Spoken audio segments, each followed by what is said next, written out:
noticed how force-free has become dog training social media's favorite boogeyman? I've seen trainers drop the label because they're worried about the bullying, the gatekeeping, the misinformation, the negative associations swirling around the term. But I'm going to tell you why I'm keeping the label.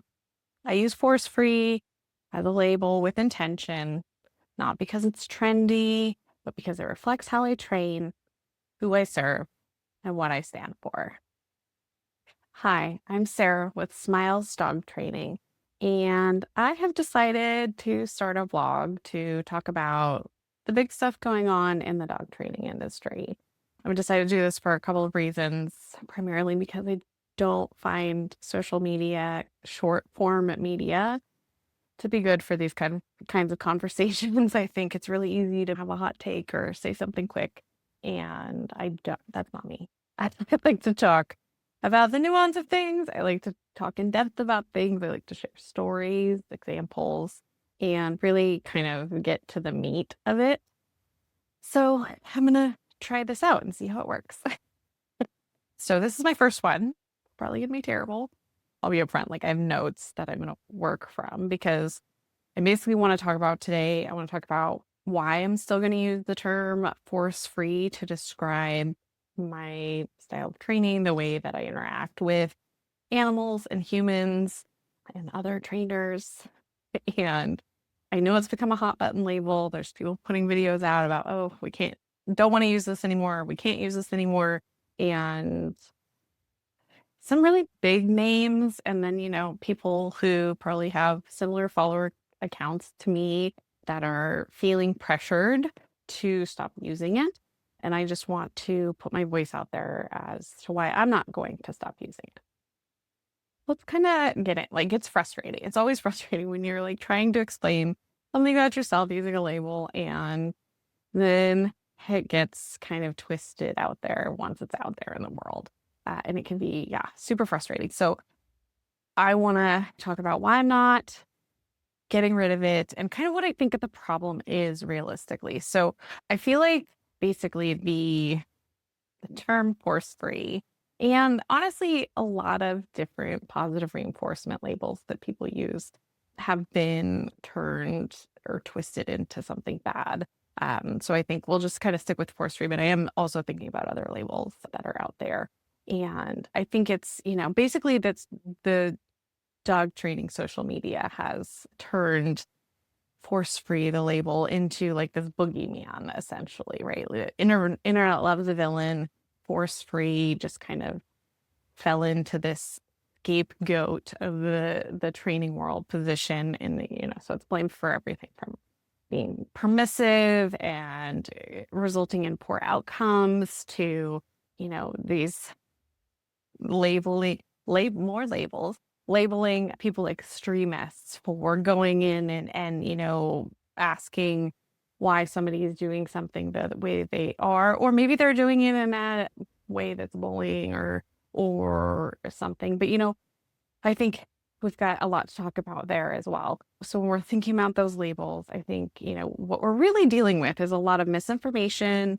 We're dealing with rage bait content. We're dealing with people who are just out there. They're trolling, they're bullying, they're just not being very nice. And a lot of people don't even understand what the term means. I think that's one of the challenges is I think there's people out there who make assumptions about what a label means without having any real understanding of it. They're not doing it, they're not living it.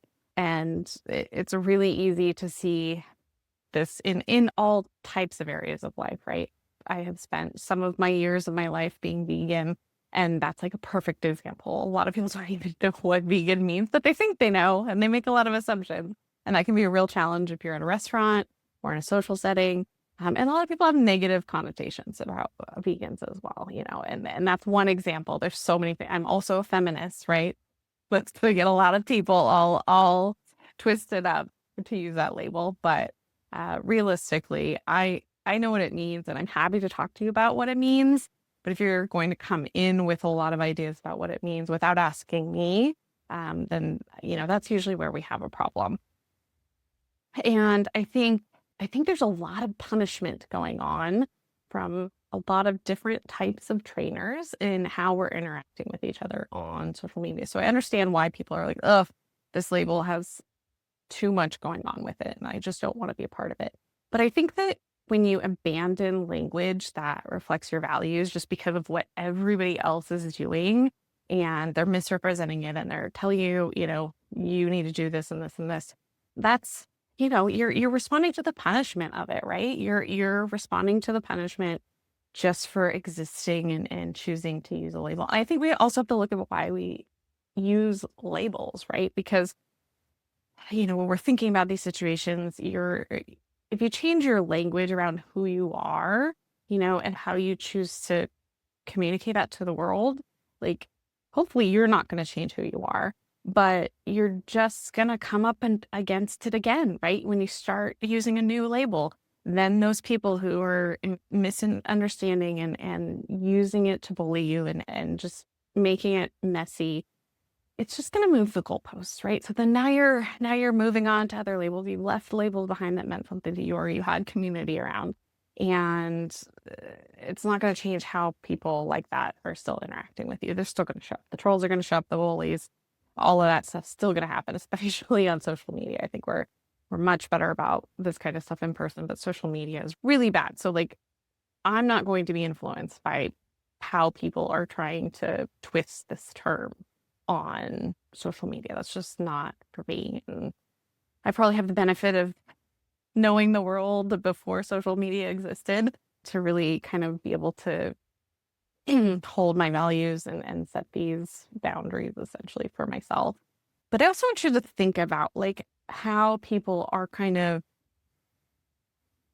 making a label suddenly the representation of an entire group, right? Like, so let's take another label. So we'll do it took me a while to kind of think of a neutral label, but I think neighbor is a pretty neutral label. Some people are not going to think that, right? Because everyone has different learning experiences, but we're going to go ahead and use it for this example. So, if my neighbor bullies me, I'm not going to make an assumption that all neighbors are bullies, right? I'm going to be like, well, I don't know that I want to interact with that neighbor anymore, but I'm still going to talk to my other neighbors. And I'm not a huge fan of talking to neighbors. So again, this is this is just an example. I just want it to make sense to everybody when we're thinking about labels and how we're like using them for a person or accepting that person's label that they've chosen for themselves, or making an assumption about a whole group because of one person's behavior, So really thinking about if someone's behavior is harmful, that doesn't mean that every other person that uses that label is going to be doing the same harmful behavior. It doesn't invalidate the label. It's a people problem, not a language problem. And obviously there are plenty of examples in history where somebody is using a label and a lot of people latch onto it, and then it does kind of become kind of a negative thing because the whole group is negative or something. I've heard the word cult thrown around a lot, and I think that's something people, that's obviously a lot of people have a negative association with cult. I don't know the entire history of the word cult and everything, but I do think it's thrown around really frequently when we are meeting people that we disagree with. And again, I think we really need to look at people's behavior instead of trying to label an entire group. I don't think that the force-free community is cult-like. I think there's so much diversity and disagreement, even just within the force-free community. And that's just a small part of the entire dog training industry. And so, yeah, I just really want to make sure that people are thinking about that the person and the group are different. And you can have groups that are like, we're going to act like this, right? And I think that's something that we see when we are looking at credentials and the organizations within dog training that say, this is how you have to act, right? But when it's something so, I would say disorganized, right? Like it's not, force-free isn't a credential. It's not something where everybody like walked up to, sign an agreement that yes, force-free means this and this and this and this. I think everyone has a little bit of a different definition for themselves. I think being able to ask people what their functional definition of a label is the first step to even trying to talk about it. Because otherwise you're just sort of, you're making a lot of assumptions. And you just can't do that with labels because you're gonna go off the rails real quick. Sorry, I'm gonna take a little water break because I like to talk a lot. So yeah, if I start changing how I speak just to avoid being lumped in with bad actors or people whose behavior I don't agree with, I'm not fixing anything. Like, I'm just gonna not be using that label anymore. And then everyone that has kind of believed the misinformation or are using it for their own gains or whatever, they're just gonna keep going along and doing the same thing to other people, right? So I'm not fixing anything. I'm just diluting my own voice and maybe even diluting my own values. I'm not judging people who are walking away from the label. I think my concern more is that people who don't want to walk away from the label, but they feel pressured to. So like if you're just like, oh, this doesn't fit me anymore, I want to change my label. I'm not talking to you. I want people to be able to do what they want, but not because they're being punished or they're being pressured by other colleagues or other people in the community or anything like that. And I think, I've always been I'm not a go along to get along type of person. I always am just like, why are we doing this, right? Why is this happening? Why is this thing that I think is wrong or right or whatever? Why are we doing it this way or not doing it this way? And I think that has helped me with the dogs and humans that I work with because I don't prescribe to this status quo, right? I want the things that we're doing to be good for the animals and good for the people. And I think that helps me continually ask, is there a better way? Can we do this in a way that improves the situation? Or, this is how I did it a few years ago, but I figured out that it wasn't the best way and I've moved on.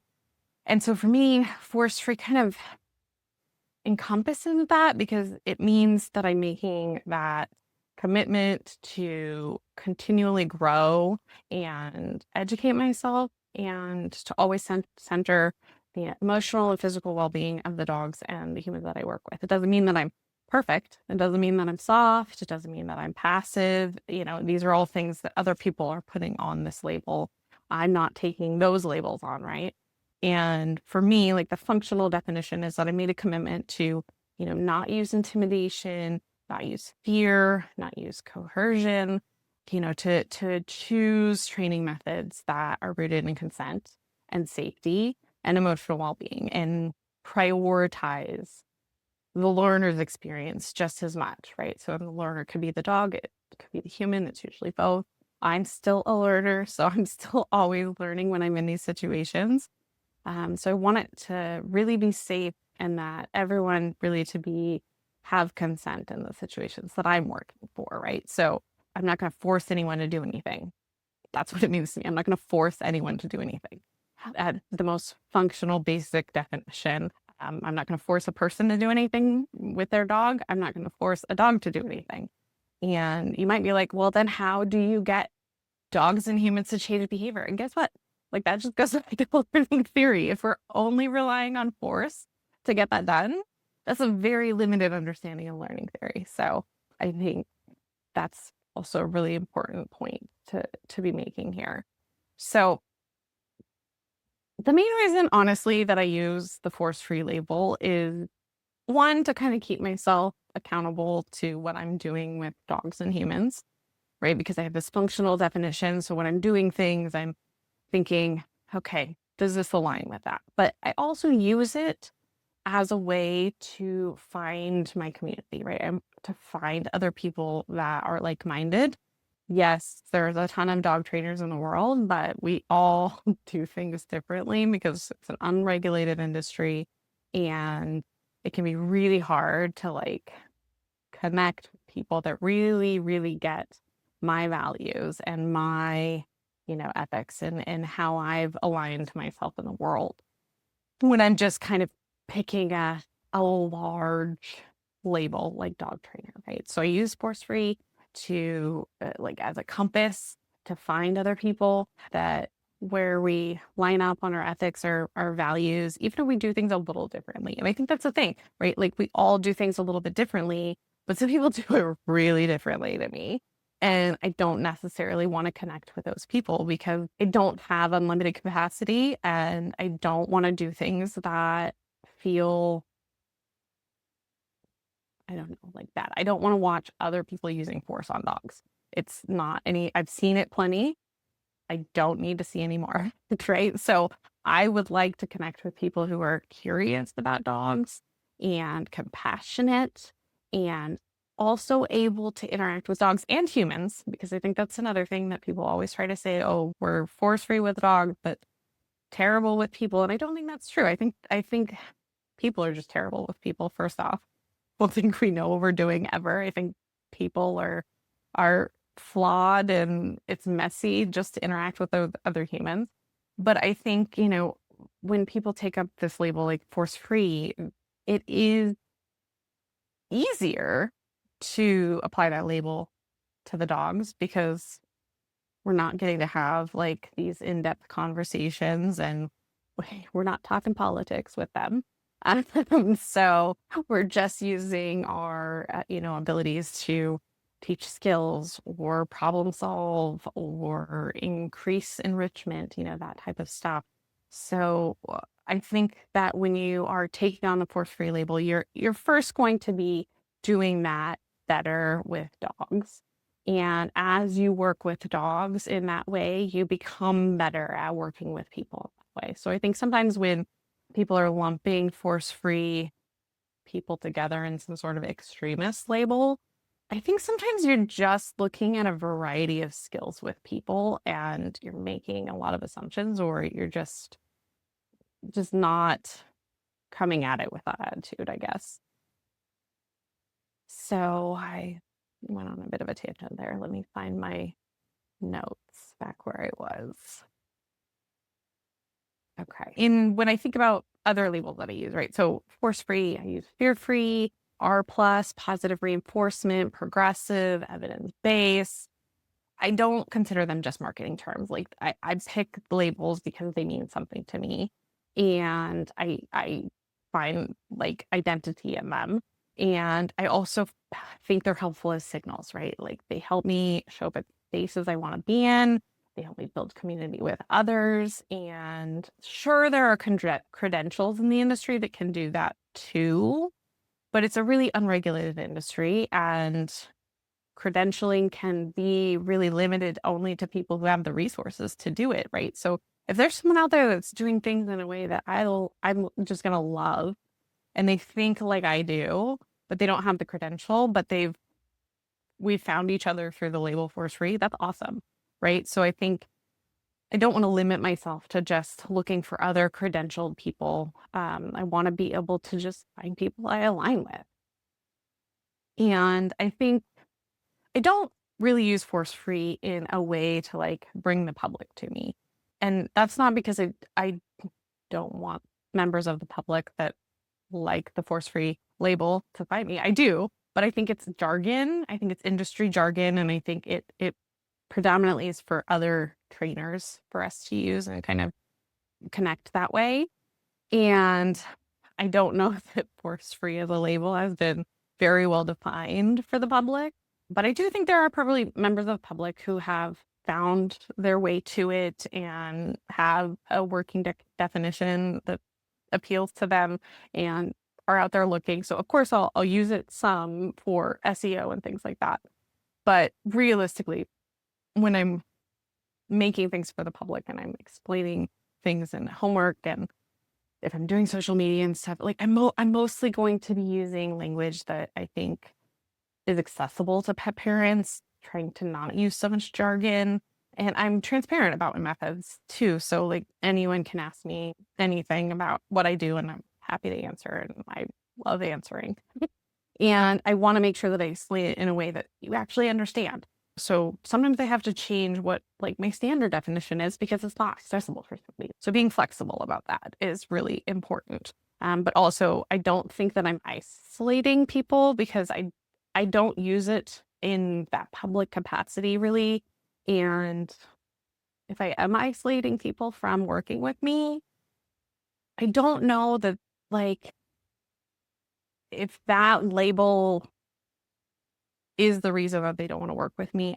I don't think that that says that the label is terrible. I think it just says something about the way the person understands it and what they've had access to in their learning history, right? And so I can't work with everyone. I can't be there to work with every single human and dog. And I'd like to think that a person who would hire me would actually say, okay, well, maybe I don't know what this means, or I don't have a good association with this, but I'm gonna look at everything else that this person has put out to the public and see if I have more information about that. I know not everyone has time to do that either, but I don't really think that it's something that is isolating the public from working with me. I don't have that problem, I guess. So I'm not saying it doesn't exist. I'm not saying people don't do it, but it's just not a problem for me. So yeah, so labels as a whole, right? Like, just keeping in mind that humans love label. Like, we love the label dog behavior, right? People label it all the time. It doesn't help us in most of what we're doing, but humans love labels. So we'll label dog behavior. I use all sorts of labels for my identity, aside from everything I've listed about dog training. I'm a dog mom. I'm disabled. I'm a chronically ill person. I'm queer. There's all these labels that I use that help me find community, to be able to connect with others. And bullies also use labels all the time, right, to break people down by calling them extremists or other terrible things, right? It's just something humans love to do. And all of this, right? Like, we just have to remember that people are not perfect. No one in any label is going to be the perfect representation of that label. Kind of going back to veganism, or like a dog mom. Like, what does that even mean, right? It means I have a dog. Like, I think we can all agree on that, but I think everyone has a different definition of what a dog mom is. Some people hate that label too. So, right? Like, we're just getting really stuck on something that I don't really think is the thing we should be prioritizing in our industry. And I think we have to just remember, like, interacting with each other is messy business. And we're not gonna, like, a label's not gonna dodge every possible misunderstanding that we could have. It's not going to give you all the nuance of what you actually are trying to represent in that label. And it's not always going to define functionality of the term. Labels are just kind of shorthand to connect, I think, is the primary reason that we use them, or to feel like we have something to understand. And so, when we're trying to use labels for so much more than that, that's where we get ourselves in trouble. I think that what we really should be focusing on as an industry is building better social literacy. I think emotional intelligence, being able to interact with other people and, be able to recognize what's manipulation, what's gaslighting, what are the power dynamics in conversations and organizations and everything. Being able to know, like, what setting and respecting boundaries looks like, being able to take accountability for your actions, repair when conflict arises, and be able to, like, take information in without necessarily falling apart or responding with punishment or anything like that, right? That's where the growth is. And I think, again, I don't know if this is I'm just at that age where I can be able to see that. I've done a lot of therapy. I have done a lot of work in my relationships over the many years I've been having them. But I think we're all capable of this. And I don't know if it's a US specific thing. Again, I think I have one take on it, and I'd love to get other people's opinions on, like, why we seem to have such, like, poor social literacy on social media. Like, is it the algorithm? Is it the screen? What is it that really just makes that break down? Like, I feel like we're kind of better in person than we are, but I do know that we can still have these same sort of dynamics. in person. Like I've experienced those as well. I've had people who use the same label I did that were not nice, right? And they were, bullying me or judging me over things like that. And, when I didn't have a good relationship with myself and I felt shame through a lot of interactions, right? That was really hard. And that was something I had to work on. I had to build my emotional intelligence around that. And I've also really had to build my social literacy, right? I have done all the things we do as humans, right? Like I'm messy. I know this. But I think, when I look at all of these interactions, that's what I see. That's the pattern that I see over and over and over. It's not so and so is a terrible person and this person's perfect. It's this person is struggling with this. This person is struggling with this. This person probably learned that this is the way to interact with people because of their learning history, right? I try not to get really sucked into the words people use and the way that they talk, but it's hard. You have to you really have to work on that. So I'm not going to assume that everyone has that skill. And again, depending on how trigger stacked I am for the day, I might come out of the gate not very great too, right? Like it just depends on a lot of things, like everything else. So I think if that's the thing is there's so many different elements and layers to our social interactions, and some of that becomes really, really difficult when we're on social media. And I think power dynamic is another really big thing that we have to think about and look at when we're thinking about how we're having these conversations. Because I think a lot of times what I'm seeing is that the people that hold power are if they're telling me that the language I'm using, the labels I'm using to represent myself are wrong, that's a minute where I pause and okay, this power dynamic this is essentially trying to control me, right? So in those, I'm really not gonna be okay with that. I'm going to reject that kind of control because that's about power. It's not about my values and what I'm trying to do with these things. And those are the situations where I'm gonna stand my ground. I'm gonna reject the criticism, that kind of stuff. But I'm not going to do that across the board, right? There are plenty of situations where we're thinking about the language that we're using or how we're communicating things, that the power dynamic is, that I'm the person that has the power. And if someone tells me that that is a problem or it's hurtful, I'm going to listen, right? That's what we should be doing as humans. But you have to understand those power dynamics first, and being able to be compassionate for other people and have that emotional intelligence honestly takes a lot of work. So I get it. It's not the easiest thing in the world to get into, but I do want to share an example that recently came up for me. Honestly, in the same week that I was over here responding to a post about of someone dropping the label of force free and me standing up to defend it because it's still valuable to me. I had a essentially total opposite experience because I saw a post about the term neurospicy.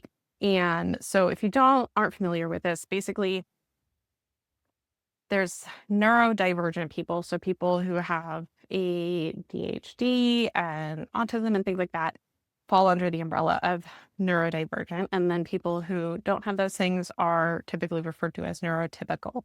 And so the neurodivergent community started to want to play with the term and make it more fun. And I'm not saying the entire community, but some people in the community started calling themselves neurospicy. And that's something I've actually called myself. And basically the post that was shared was that it's not really the best term we could be using. Basically, it was saying, hey, spicy for certain groups of people or certain people in groups, right? Not the whole group. They're not a monolith, but certain people in groups that we'll say are from different locations or different ethnicities. Spicy has been used in a derogatory way, right? There were a variety of ethnicities and people from different locations that came in and said, hey, I've had this happen. I don't like the spicy being thrown around like this as a neurodivergent person, like it doesn't feel good because I've had this negative experience over here with spicy. And you might be like, Sarah, why are you talking about neurospicy people? This doesn't matter. But I've, in the past, because I heard somebody else use it and I liked it at the time, the dogs that I work with, dogs who show aggression, aggressive behaviors, reactive behaviors, fearful behaviors, I have referred to them as the spicy dogs, right? Because I think that they're complex, and I've always kind of associated spice with something complex. But I'm white, and I don't really eat spicy food. I can't handle it. So I don't have a lot of experience with culture and the experience of other people who have been in the situation where someone has used it as a derogatory term, right? So for me, like the moment I read this post, it was a light bulb. I was like, oh my God, this is something I wasn't aware of, didn't realize. I need to change my behavior going forward because I'm hurting somebody by doing that. I don't want to isolate people from me because they've experienced having spicy used as a derogatory term in their lives. And it's just not necessary, right? Like, because I can call those dogs many, many things, right? There's always other options. And for me, it's not, I didn't have any value in it. I just thought it was a fun thing, right? So I'm going to change my behavior and my language in that. I have no problem with doing that. And I just think that was a really good example of like, there are situations where you do change your language and there are situations where you don't have to. And I think that's a really important lesson here is nothing is a monolith, nothing is black and white, everything is nuanced, and we just need to take things like one thing at a time. And we definitely need more of this in the field because I do think our field is becoming more and more diverse, and we are tripping all over ourselves trying to ruin that. And I really would like to see like way less performative rebranding is kind of like how I look at the conversations that we're having right now. Like it doesn't actually mean anything because we're just going to change the labels and people are going to keep behaving the way they are about those labels, right? And so it's not doing anything, but being able to change your behavior for the better to make the world a more inclusive and safe space for more people, right? Like that's a good reason to do it. And I know probably there are people that are going to hear that and be like, that you're like telling me something that sounds like it's okay to also just ditch the force-free label. And again, I'll just remind you, like, I don't think that you should keep it no matter what. I think you should keep it if you want to and be proud of it if it represents you. And if it doesn't represent you, or you just have moved to a different situation or label or identity, like then great, go ahead and do that. But I don't want people to have to change that kind of stuff because they're being bullied into it. So, yeah. And I wouldn't, and again, I don't think the neurospicy example was me being bullied into it because somebody had a bad experience. It's people sharing their experiences about how that was negative for them and me saying, well, I don't have to use that then, right? Like it's not, that doesn't have a value for me and I can move on to other things. So I'm just trying to kind of explain where I think the nuances are. And I feel like social media loses all the nuances. So I do this with a lot of words. I use a lot of words with intention. I use cue instead of command. I use pet parent instead of owner.